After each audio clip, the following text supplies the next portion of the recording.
Amém. Provérbios 28, a partir do verso 13, diz assim: o que encobre as suas transgressões nunca prosperará, mas o que as confessa e deixa alcançará misericórdia. Bem-aventurado o homem que continuamente teme, mas o que endurece o seu coração virá a cair no mal. Amém, irmão? Até aí você pode sentar em nome de Jesus.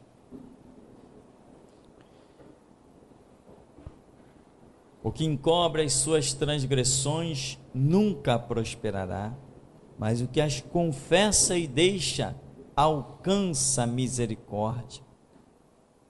Bem-aventurado o homem que continuamente teme, e algumas versões acrescentam, teme ao Senhor. Mas o que endurece o seu coração virá a cair no mal, ou virá a cair na cova. Irmão, nós não podemos caminhar na terra com o sentimento de que não podemos errar. Eu costumo crer que nós não devemos errar, é o nosso dever buscar não errar. Mas a própria Escritura nos ensina que quando erramos, nem tudo está perdido. Em cada erro, alguma coisa se perde. Mas a Escritura nos ensina que nem tudo está perdido.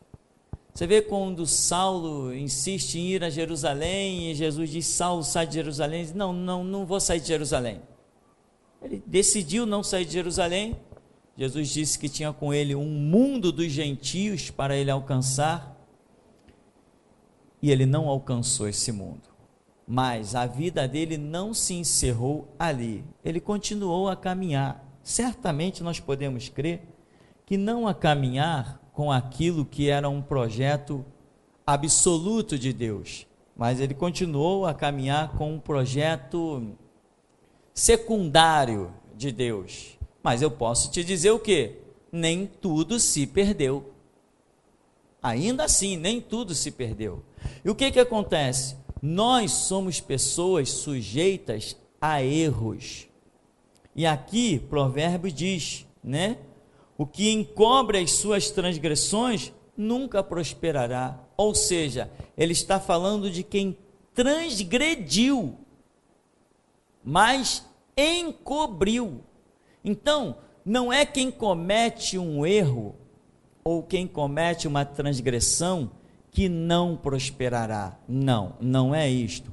É o que, além de ter cometido a transgressão, busca encobrir, ocultar. É esse que não vai prosperar. Ou seja, aquele que não assume o seu erro. Ele levanta a cabeça e recomeça.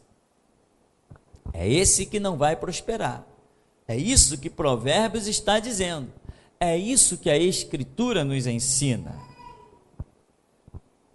O próprio apóstolo João diz que se confessarmos os nossos pecados, ele é fiel e justo para nos perdoar os pecados e nos purificar de toda a injustiça.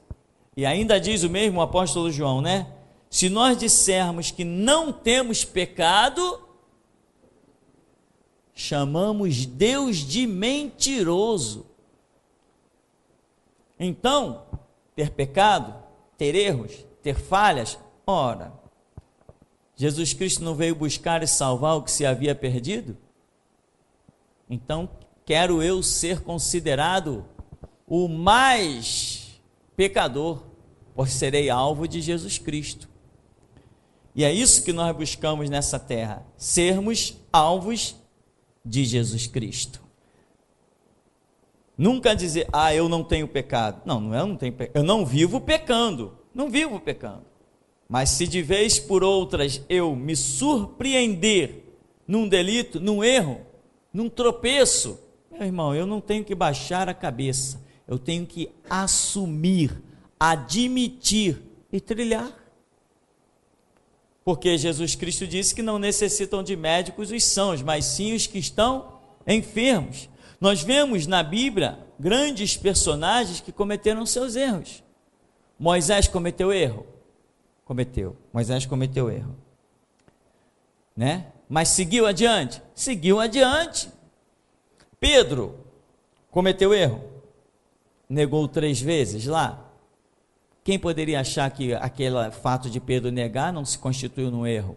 Ou será que Jesus realmente queria que Pedro o negasse? Não. Agora veja a diferença da atitude de Pedro para a atitude de Judas. Pedro reconhece seu erro, vai e chora amargamente. Quando Jesus vem e se manifesta, Pedro, imagine que quando Jesus fala com Pedro, eu já imagino Pedro ouvindo o galo cantar, né? Aquele olhar de Jesus que atravessou a multidão e foi pegar Pedro lá do outro lado. Eu não conheço esse homem, eu nunca vi esse homem. O que vocês estão dizendo? Eu nunca vi esse homem. Quando o galo cantou, que Pedro levanta a cabeça, lá está Jesus atravessando a multidão e olhando para dentro da alma de Pedro. Aí quando Jesus se apresenta de novo, diz, Pedro, que Pedro estava esperando daquela ação ali, tu me amas? Caramba, é minha chance de recomeçar tudo. Senhor, eu te amo sim. Bom, fiquei livre. O Senhor perguntou se eu amo, eu disse que eu amo. Daqui a pouco Jesus vai dizer, Pedro, tu me amas? Senhor, eu te amo. Aí Pedro aliviou, caramba, que pressão. Quando menos Pedro espera, Pedro, tu me amas? Senhor, tu sabes tudo. E tu sabes, já que tu sabes tudo, agora eu te digo uma coisa, tu sabes que eu te amo. Aí Jesus diz assim, Pedro, eu sei mesmo. Apacenta tu as minhas ovelhas. Como que um homem que nega 3 vezes ainda recebe essa unção poderosa de ser o primeiro grande líder da igreja primitiva? Sabe por quê, irmão? Porque quando se pisa na bola, nem tudo está perdido. Nem tudo está perdido, né? Agora, ninguém nunca vai esquecer que Pedro negou 3 vezes. Mas não vou esquecer mesmo, porque Jesus, o Deus vivo, fez ficar isso registrado. Mas não ficou simplesmente registrado que Pedro negou 3 vezes para a vergonha de Pedro. Não foi isso. Foi para mostrar o quanto Deus é misericordioso, que pega um cabra que o nega 3 vezes na cara de todo mundo, quando o líder dele, que ele viu curar os enfermos, ressuscitar os mortos, está indo para a morte, e ele nega aquele homem, e Deus vem e pega este homem, restaura, cura a alma deste homem, cura as suas concepções, o edifica, o abençoa e o coloca como líder da igreja primitiva, a tal ponto, como diz a Escritura, que quando Pedro ia passar por algum lugar, eles colocavam as camas, as pessoas deitadas, e os enfermos eram curados, os demônios eram expulsos. Mas um homem que negou 3 vezes, irmão, Deus precisa pegar pecadores inúteis como nós, para mostrar o seu atributo chamado misericórdia. Como que Jesus vem ao mundo e prega, o Pai é misericordioso. Tá, cadê? Se alguém pisou na bola, Deus vem e corta as pernas? Cadê a misericórdia? Agora, tem alguns que não aproveitam isso, tem alguns que não entendem, tem alguns que não conseguem nem se recobrar os sentidos depois de uma das pancadas da vida. E nesses anos, irmão, quase 30 anos de ministério, você não imagina. Eu estou tentando escrever algumas coisas, eu acho que eu vou começar a escrever também um livro sobre as experiências que eu contemplei nesta caminhada de 30 anos.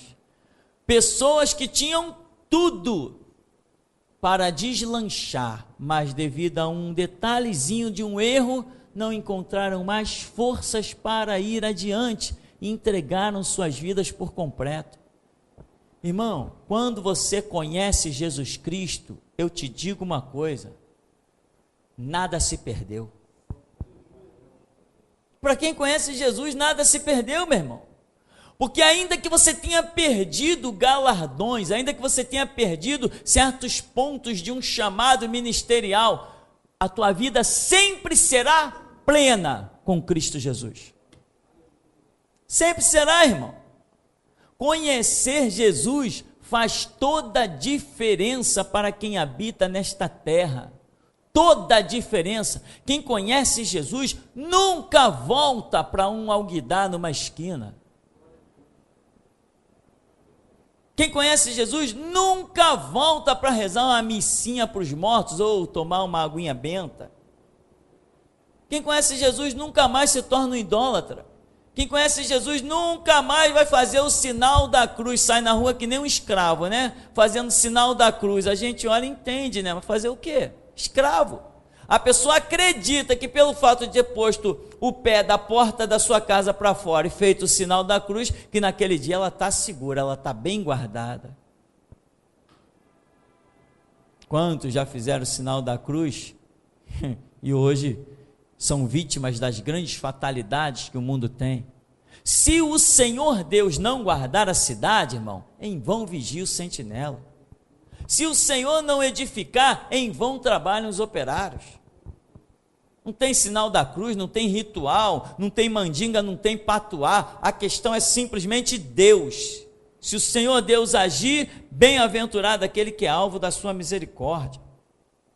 Então, o provérbio diz: o homem, o que encobre a sua transgressão, nunca prosperará. Judas teve uma atitude diferente da de Pedro. Também Judas negou a Jesus. Judas traiu Jesus. E ele não se recobrou mais. E eu costumo pensar que, poxa, traiu o Filho de Deus? Isso não tem mais remédio. Mas será que eu posso estar errado nisso? Será que na verdade foi Judas que não teve a personalidade de recobrar? Será que o que Pedro também fez não é um tipo de traição? Lá está Jesus diante dele, sendo esbofeteado por um monte de gente. Alguém diz: ô Pedro, tu estava com esse homem aí também, né? Tu também estava com ele, a tua fala te denuncia. Que isso? Eu nunca vi esse homem. Isso não é uma traição também? Isso também é uma traição. Alguém que andou contigo ali durante 3 anos, multiplicou o pão e deu na tua mão para matar a tua fome. Isso não é uma traição? Olhar para a cara do homem e dizer: eu nunca vi esse homem, dá licença. Isso também não é uma traição? Será que a gente fica aqui às vezes querendo dar uma aliviada em Pedro, porque Pedro se recobrou e foi esse grande exemplo para todos nós, e Judas foi parar na ponta de uma corda? Será que os dois não deveriam estar na mesma corda? Ou quem sabe, se os dois soubessem aproveitar a misericórdia de Deus, os dois estariam na mesma cruz glorificando Jesus Cristo? Então, meu irmão, a questão é que errar, você pode errar, não pode viver errando. Ah, não. Não, ontem eu pequei, ontem já era, hoje eu também tenho liberdade para cometer mais um pecadinho. Não, não é nada disso. O cristão não vive na prática do pecado. Senão, onde está o resgate de Cristo? Onde está a libertação de Cristo? Não, nós não vivemos na prática da mentira. Entendeu, irmão? Nós não vivemos na prática da mentira. Os mentirosos não herdarão o reino de Deus. Não vivemos em prática de nenhum pecado. Por quê? Porque Jesus Cristo veio nos resgatar, nos libertar. Agora, o que acontece? Muita gente, como diz, ao contrário do que diz aqui Provérbios, né? Ou melhor, como diz Provérbios, as pessoas tentam encobrir. E ao invés de recobrarem os seus sentidos, tomarem uma atitude cristã e deslanchar e conquistar o mundo e glorificar a Deus, as pessoas se retraem dentro do seu próprio orgulho e não aceitam que ninguém ponha o dedo na sua ferida. Precisa de uma cura. Nós costumávamos chamar isso de cura interior. Tem pessoas que são ininstruíveis quando têm as suas próprias concepções, não aceitam mais nenhuma instrução. Pensam que têm o domínio, pensam que sabem a verdade, que nem o rei Saul. Saul, tu não serás mais rei de Israel. Deus já escolheu outro para o teu lugar. Tu não serás mais rei. O que Saul diz? Pequei contra o Senhor. Reconheço que pequei, mas Samuel, vem agora comigo e honra-me perante os anciãos. O que ele está querendo fazer? Encobrir o seu pecado. O que a Escritura já dizia? Que ele não iria prosperar. Não vai prosperar quem tenta encobrir o seu pecado. Se ele, ao contrário, aceitasse, né? Não, peraí, eu transgredi, eu não sou mais rei de Israel, Samuel. Não, você não é mais o rei de Israel. Então está aqui a coroa, está aqui a espada, está aqui o trono. Dá licença, o que eu vou fazer da vida? Vou para casa, tchau. Não, mas tem pessoas, meu irmão, que o que mata elas não é a reprovação de Deus, é o seu próprio orgulho. Tem pessoas que morrem não é porque Deus as reprovou numa coisa, porque Deus pode te reprovar numa coisa e te aprovar em 1 milhão de outras. A vida não se resume de uma coisa só. Deus pode te reprovar em muitas coisas e pode te aprovar em muitas outras. A vida é um complexo. O mundo espiritual é um complexo, mas tem pessoas que se matam a si mesmas com seu próprio orgulho. Saul, tu não serás mais rei. Ao invés de Saul olhar para o seu erro e tomar atitude de acordo com o seu erro, ele quis encobrir o seu erro, o seu pecado, e tomar atitude como se ele tivesse correto. Convocou o exército, perseguiu Davi, e acabou aonde? Um abismo chama outro abismo. Aonde que Saul foi parar? Diante de uma feiticeira, invocando os mortos, e ele sendo enganado para ir cair em cima da própria espada e ser escarnecido dos inimigos. Você, irmão, não está isento de se surpreender com os seus delitos. Davi deu a sentença de si mesmo. Quando Natan diz assim: Davi, um homem tinha uma novilha e o outro tinha um montão. Enfim, o que tinha um montão pegou a novilha do outro e Davi olhou e disse: esse homem é digno de morte. Quer dizer, não tem noção de que aquele é ele, mas o profeta diz assim: esse homem digno de morte é você. Foi você que pegou a novilha de Urias, mandou matar Urias pela espada dos filisteus, e a sua mulher você tomou dele. Essa é a tua sentença, você é digno de morte. Se Davi ousa dizer assim: não, mas espera aí. Se Davi ousa dizer, peraí, tenta apresentar uma justificativa, o profeta diria para ele: você vai morrer. Mas Davi diz assim: caramba, pequei contra o Senhor. Aí o profeta diz assim: mas tu não morrerás, o Senhor traspassou o teu pecado, e tu não morrerás. Por quê? Porque ele não tentou encobrir, como diz Provérbios aqui. Ele revela, ele deixa aquilo à luz, ele assume. Irmãos, se você quiser prosperar na vida espiritual, você tem que assumir todos os seus passos. Sejam eles gloriosos, como nós gostamos, né? Que todo mundo viu: olha lá, eu sou o máximo, eu sou o máximo, eu sou bom nisso, sou bom naquilo, Deus me exaltou, eu prosperei, tá bom, mas na hora que os teus passos forem de lama, de vergonha e de blasfêmia, assuma também. Porque se tentar encobrir, não vai prosperar, não vai seguir adiante. Seria o mesmo que chamar Deus de palhaço e a sua justiça de lixo. Tem que assumir. E tem mais, irmão: ah, pastor, mas eu não matei ninguém. Irmão, tem palavras que são piores do que assassinatos. O que diz a Escritura? Por teus assassinatos. Não diz por teus assassinatos tu serás julgado. por tuas aberrações tu serás condenado. Não, por tuas palavras.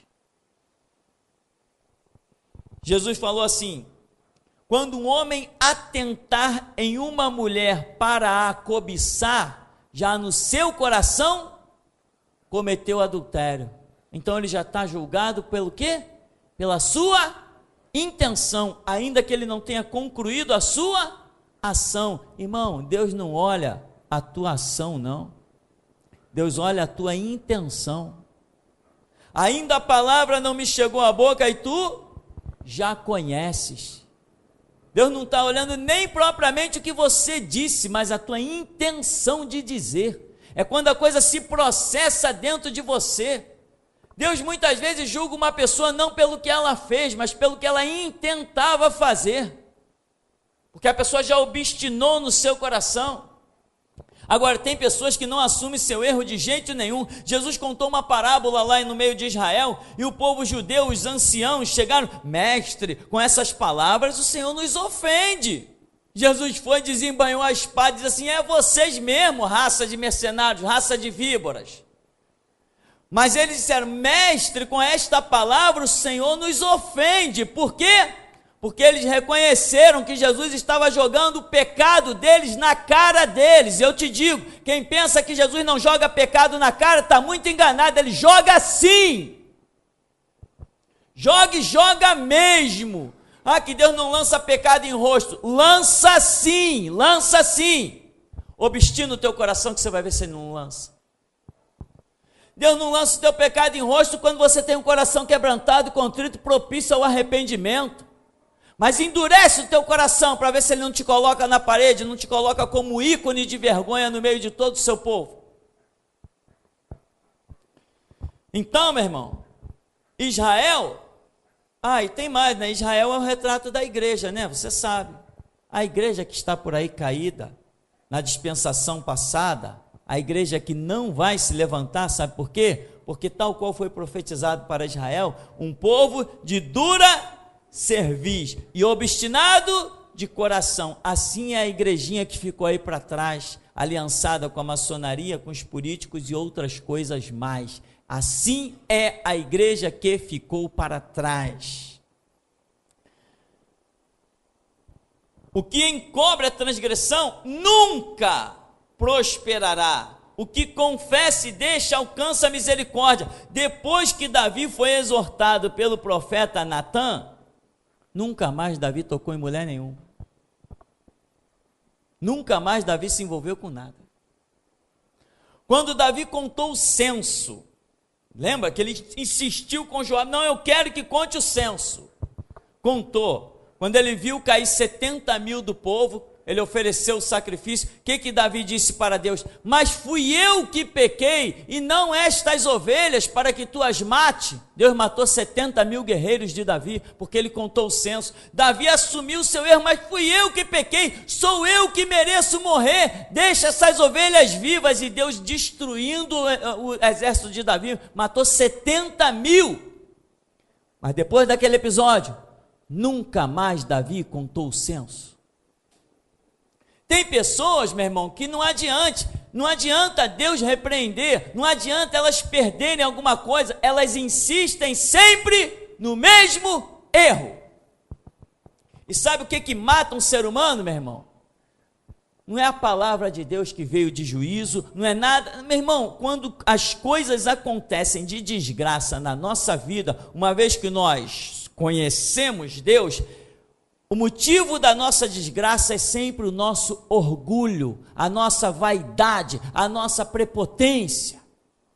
Tem pessoas que entram nesse lugar com o espírito de que vai examinar a profecia, a palavra, a pregação, como se ele fosse Deus.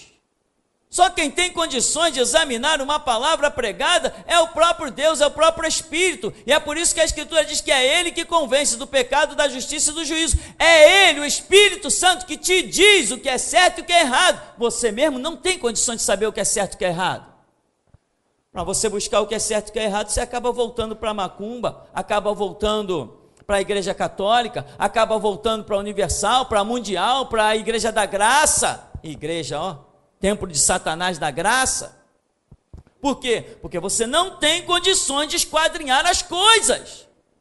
Você não tem inteligência para isso. Você pode ter inteligência para as coisas naturais, mas as coisas espirituais se discernem espiritualmente, pela ação do Espírito Santo.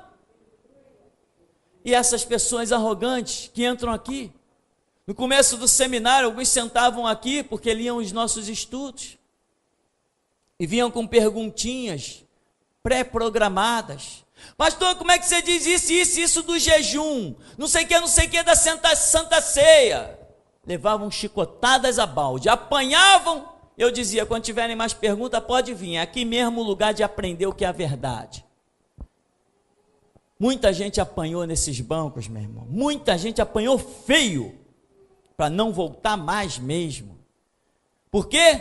É o orgulho. Mesmo quando são instruídas, a semelhança de Israel, mantém um orgulho, uma capa, que não estão dispostos a serem instruídos. E quando o ser humano não está disposto a ser instruído, aí não resta mais nada para ele. Ele acaba encobrindo seu próprio pecado, como fez Saul. Ele encobre todos os seus delitos, ele encobre todos os seus erros, e ele se aprofunda, ele nunca admite que ele errou, nunca admite que pisou na bola, e fica todo dia, até vai entrando na igreja todo dia, achando que Deus é palhaço, até o dia que pisar no tapete, Deus puxar o tapete, vai ver que Deus não é palhaço, Deus não é um otário, meu irmão. Deus é um espírito vivo, racional e poderoso e santo. Deus não é um otáriozinho. Deus não é um homenzinho palhaço. Deus não é um cretininho de meia tigela, meu irmão. Com Ele você tem que andar certo, e certo é admitir os seus atos. Sejam eles bons ou ruins, tem que admitir. Tem gente que pensa que as coisas com Deus ficam no esquecimento. Isso já passou. Já passou? Então, para que você aceitou Jesus? Você aceitou Jesus na tua vida para quê? Se o teu pecado já tinha sido coisa do passado. Ou por acaso você aceitou Jesus por causa dos teus pecados do futuro? Não existe passado no mundo espiritual. Todas as coisas são nuas e patentes perante os olhos do Todo-Poderoso.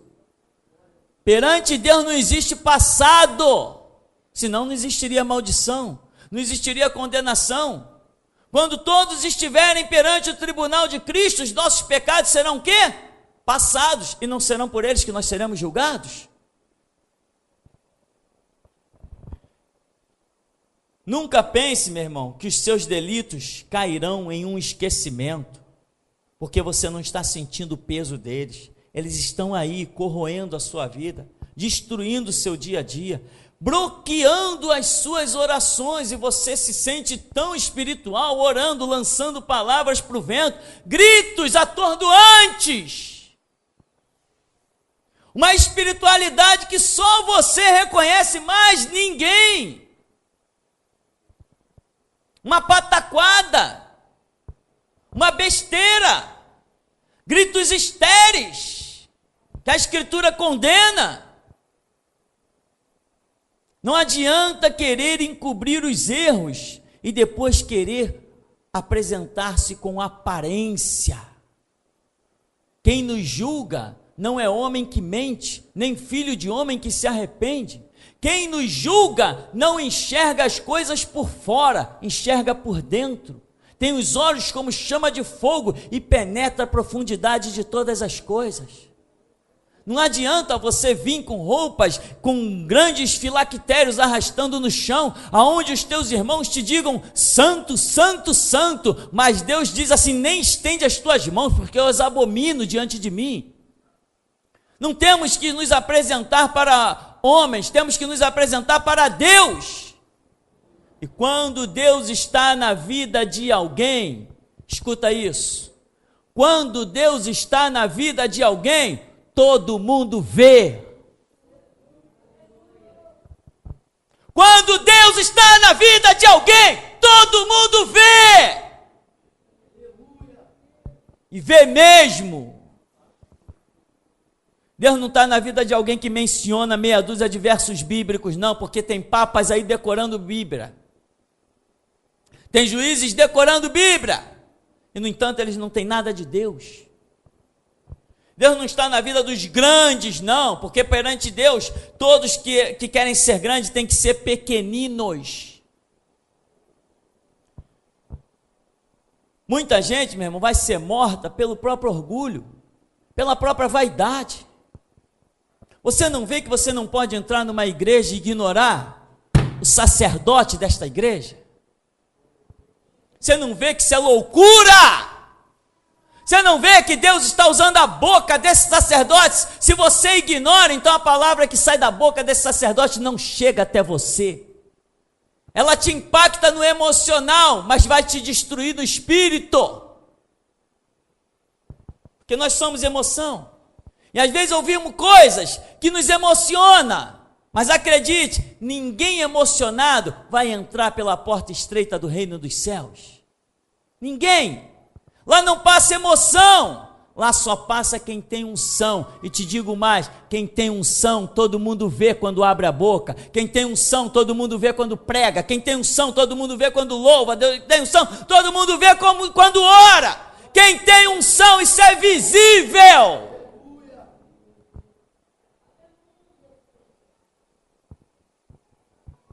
Davi, depois que esteve com Betseba, o profeta vem e aponta o dedo na cara dele. Davi, esse homem é tu. E tu é digno de morte. Davi, tá bom, está encerrado o assunto. Assumo, admito.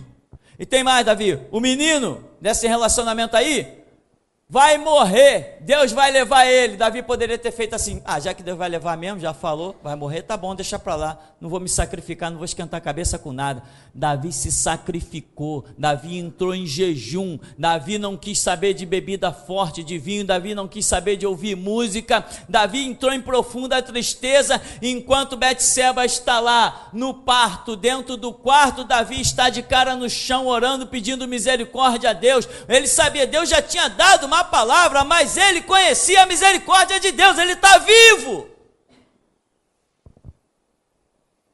Então, meu irmão, para você que é temente a Deus, que tem coração quebrantado e contrito, entenda uma coisa: se você ama a Deus, nem o teu pior pecado destrói o teu caminho.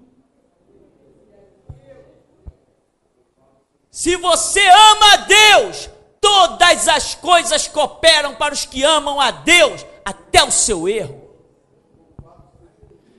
O amor por Deus, meu irmão, tem que ser maior que os teus deslizes, tem que ser maior que o teu pecado, tem que ser maior que a tua delinquência, tem que ser maior que o teu erro, porque o teu erro existe, mas é passageiro, porque o sangue de Cristo, que é eterno, nos purifica de todo pecado. Se nós fôssemos olhar para os nossos erros, não existiria igreja.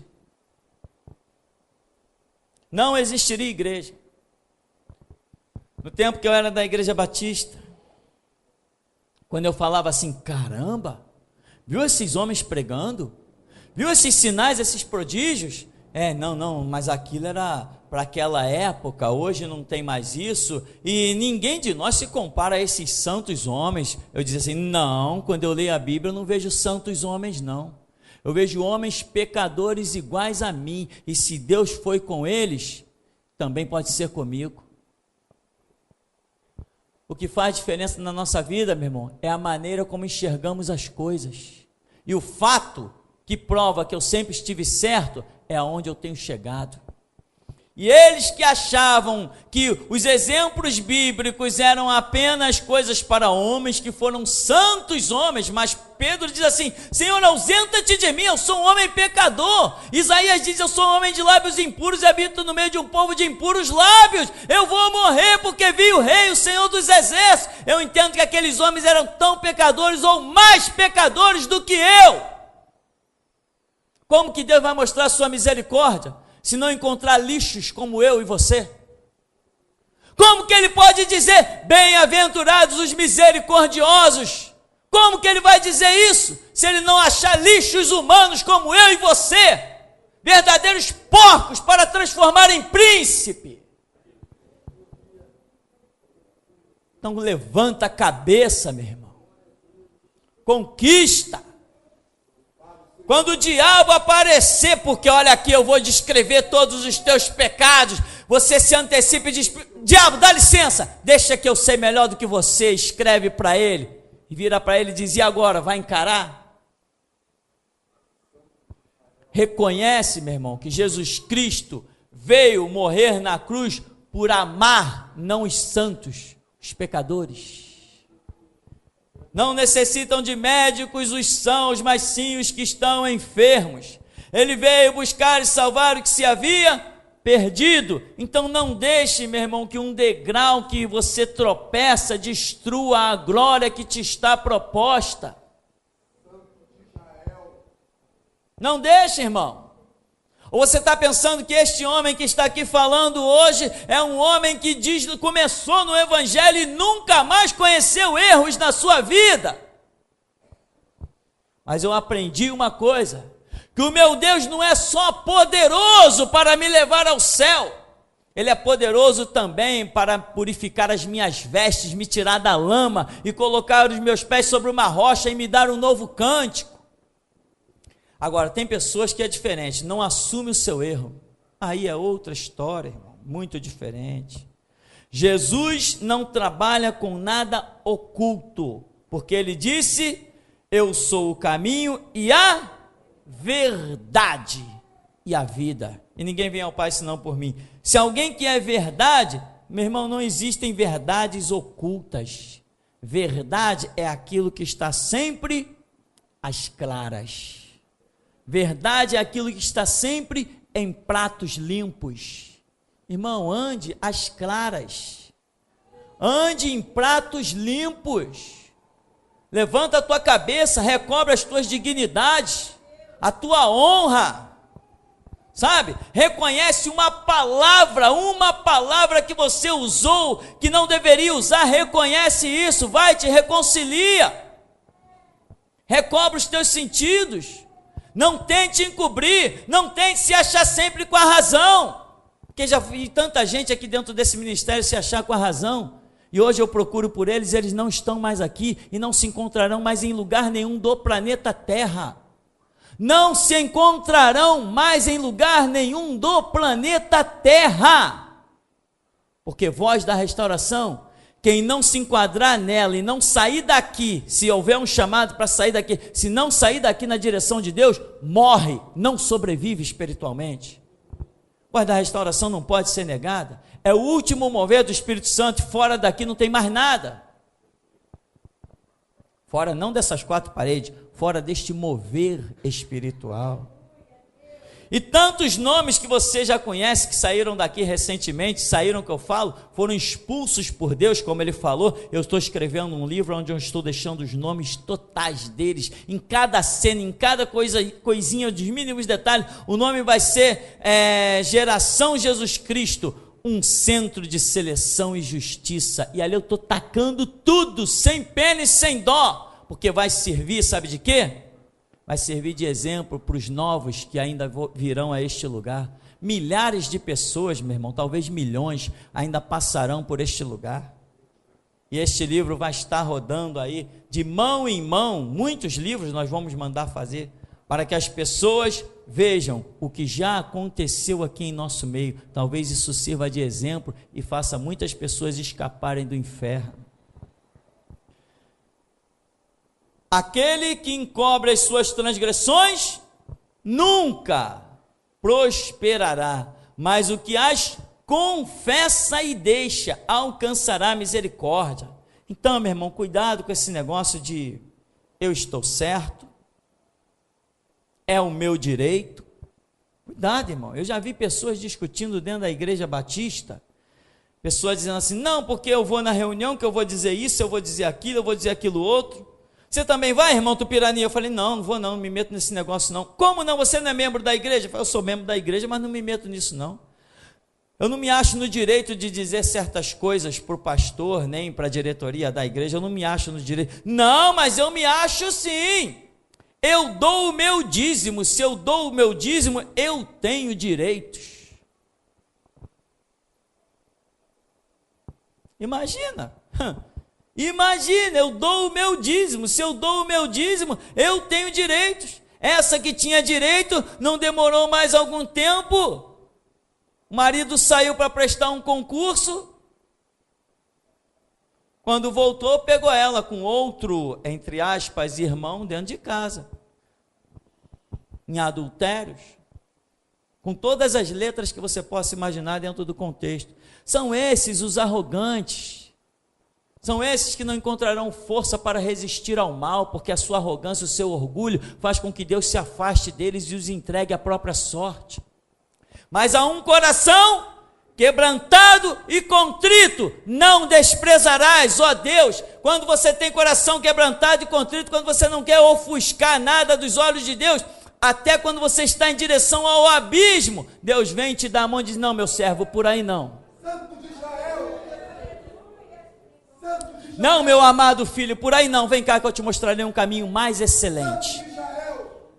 Mas quando tem orgulho, meu irmão, está arriscado o próprio Deus descer do trono dele e te empurrar. Porque Deus abomina a gente orgulhosa. Será até quando que o ser humano não vai ser capaz de se olhar no espelho e entender que Deus é verdadeiramente Senhor absoluto de tudo? Que nós não passamos de uma pulga, se é assim mal comparando, uma pulga no universo. Que motivo tenho eu para ser orgulhoso, vaidoso, prepotente, se não posso sequer olhar para a glória que há no terceiro céu? Não é nem no trono de Deus. Se eu olhar para a glória do terceiro céu, está arriscado eu cair fulminado, porque Isaías contemplou algo e ficou apavorado, achou que ia morrer. Manoá, o pai de Sansão, ficou desesperado quando contemplou o Senhor Jesus em forma angelical, não viu nem a glória dele, mas ele, quando subiu no meio do holocausto, no meio da fumaça, depois de incendiar a pedra, Manoá ficou desesperado e disse: nós vamos morrer, porque vimos Deus face a face. Mas a sua mulher diz assim: se Deus nos quisesse matar, não se revelaria a nós, irmão. Já que Deus não nos quer matar, Ele quer nos dar vida, vamos viver, vamos conquistar para a glória de Deus, não para a nossa glória, para a dele. Você tem vida? Foi Ele que te deu a vida? Devolve para Ele. Você tem felicidade? Foi Ele que te deu felicidade? Devolve no altar dele. Você tem riquezas? Foi Ele que te deu as conquistas? Devolve no altar dele. Tudo que você tiver, ponha no altar de Deus. Colocar no altar de Deus não é trazer para a igreja não, tá, irmão? Colocar no altar de Deus não é trazer para a igreja não. O altar de Deus, meu irmão, é a tua real concepção desse reino. O altar de Deus é a tua real adoração a esse Cristo. Você andar com Ele como se fosse um espírito com Ele, viver com Ele. Com mais firmeza e fé do que como se você estivesse vendo alguém do teu lado. É assim que se anda com Deus. Então, meu irmão, veja os erros de homens. A nossa comparação básica é: Saul errou? Errou. E foi cair aonde? Lá em cima da espada. Acabou para Saul. Davi errou? Errou. E Davi ainda encontrou a vida.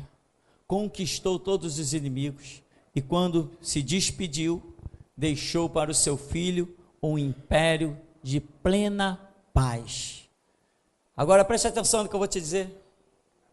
Se nós fôssemos o juiz, nós temos dois réus que se apresentam. Um se chama Saul e o outro se chama Davi. Saul, o homem que recebeu uma palavra de Deus para exterminar um povo, deixou alguns vivos e poupou os animais. Esse foi condenado. E Davi?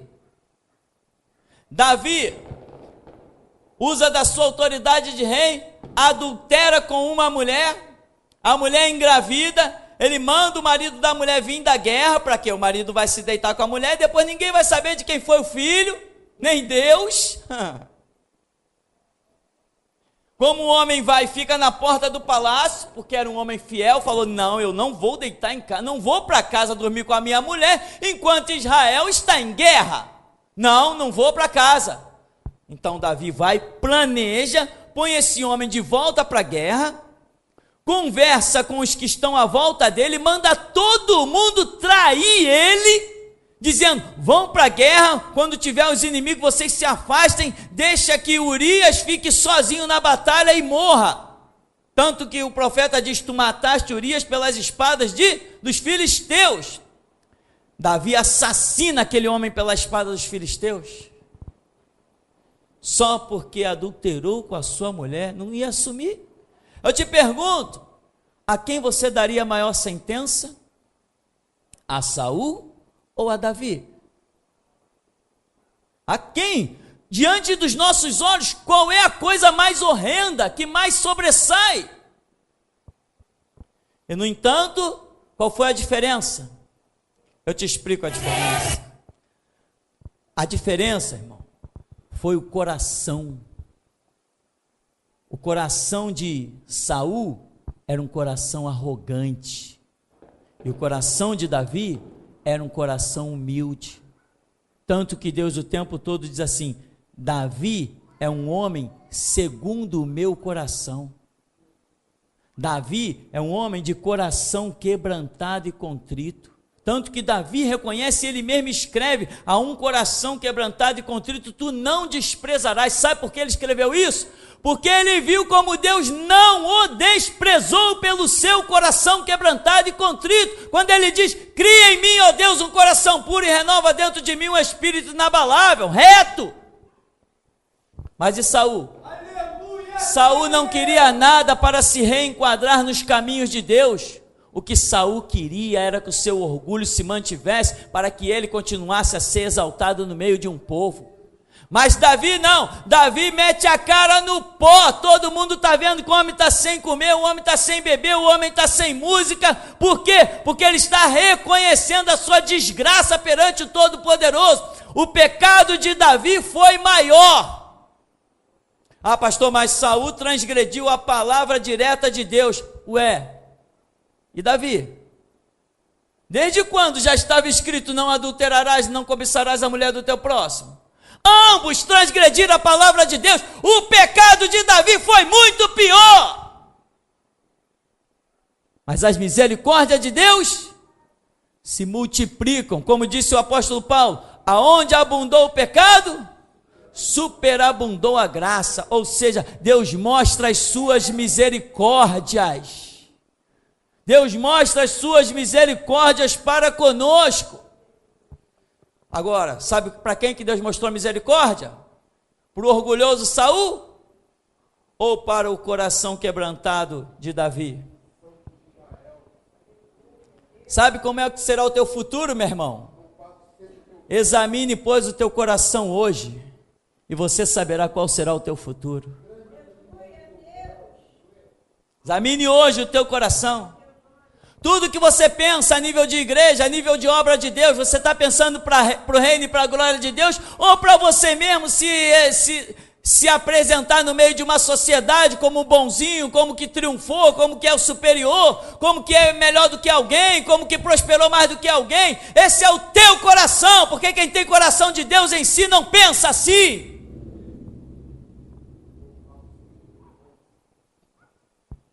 E muita gente, Deus faz de mim um restaurador.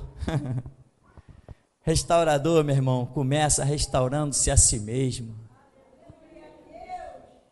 Se eu não amar o meu próximo, eu nunca passarei de um lixo. Porque Jesus Cristo diz, um novo mandamento vos dou, que vos ameis uns aos outros, como eu vos tenho amado, a ponto de dar a vida pelo seu irmão. Ah, se Jesus apontasse aqui dentro algumas coisas. Meu irmão, tem gente aqui dentro que quer ver outros aqui se ferrarem. Tem gente aqui dentro que está doido para ver gente escorregar, meu irmão, só para dizer bem feito. Sabe o que vai acontecer? Quando disser bem feito, vai estar olhando para o espelho. Porque o nosso julgamento, meu irmão, vem de Deus. E nós não temos nada a ver com esta história. Se alguém aqui dentro está certo ou está errado, o seu julgamento virá do alto. E ai daquele crentinho burro que tentar meter a língua ou o dedo nessa história. Nenhum de nós recebeu o poder de julgar. O julgamento vem do alto. E pessoas aqui dentro já falaram algumas besteiras e pagaram caro pela língua. Que Deus chegou ao ponto de me dar a direção para, se voltasse, expulsar daqui de dentro, com todas as letras, expulsar, de tamanha abominação que se tornou. Mas nunca voltam, não encontram forças mais para voltar. Quando Deus realmente reprova os arrogantes, os orgulhosos. Então, meu irmão, embora a igreja que fica aí para trás já era, não vai se levantar. Os senhores, os donos da igreja que ficaram aí para trás, as colunas de sustentações das ruínas romanas, o Israel que está ficando aí para trás. Sabe o que aconteceu com Israel?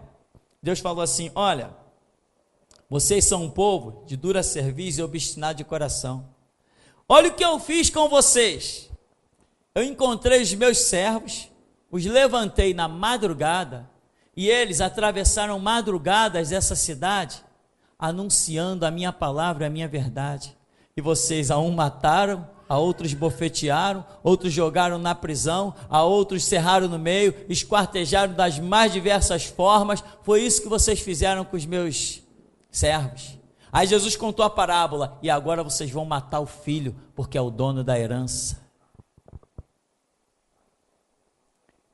Isto é o que está acontecendo com essa igreja que está ficando aí para trás, meu irmão. Orgulho, mesmo que se levantem profetas, mesmo que hajam sinais, prodígios e maravilhas, e acredite, isso não vai faltar, meu irmão. Ainda assim, essa igreja que está ficando aí para trás, ela não sobreviverá, ela não vai se render, ela é obstinada, e ela só será quebrantada e abatida e pisada e reduzida a pó. Espere, em pouco tempo tudo isso vai se cumprir. Então, meu irmão, para nós concluirmos, o que encobre as suas transgressões nunca prosperará, mas o que as confessa e deixa alcançará misericórdia. Sabe quem é que encobre as suas transgressões? Aqueles cujo seu orgulho é maior que o poder de Deus para ele. Aqueles cujo seu orgulho é mais glorioso do que a santa e gloriosa palavra de Deus. Aqueles cujos seus orgulhos são tão terríveis e tão enobrecidos para si mesmo, que eles se recusam sequer a examinar uma nova palavra. Se recusam a parar para pensar se estão certos ou se estão errados. Para eles, eles sempre estão certos. Não importa o que aconteça, estão sempre certos. Irmão, vai orar? Não, eu estou certo. Irmão, vamos fazer uma busca da face de Deus para que Deus fale? Não, não precisa, eu estou certo. Tem gente que se acha tão certo, mas tão certo, que se proíbe até de chegar ao trono da graça de Deus para alcançar misericórdia. O orgulho, meu irmão, é uma obstinação que tem no coração humano, que certamente jogará o homem na cova. Acredita numa coisa, meu irmão, do que eu vou te dizer: de todos quantos adentrarem o reino de Deus, eu te garanto, jamais será contado entre os salvos um que seja orgulhoso, vaidoso, prepotente. Porque o que Deus não despreza é um coração quebrantado e contrito. Até aqui nos tem ajudado, Senhor.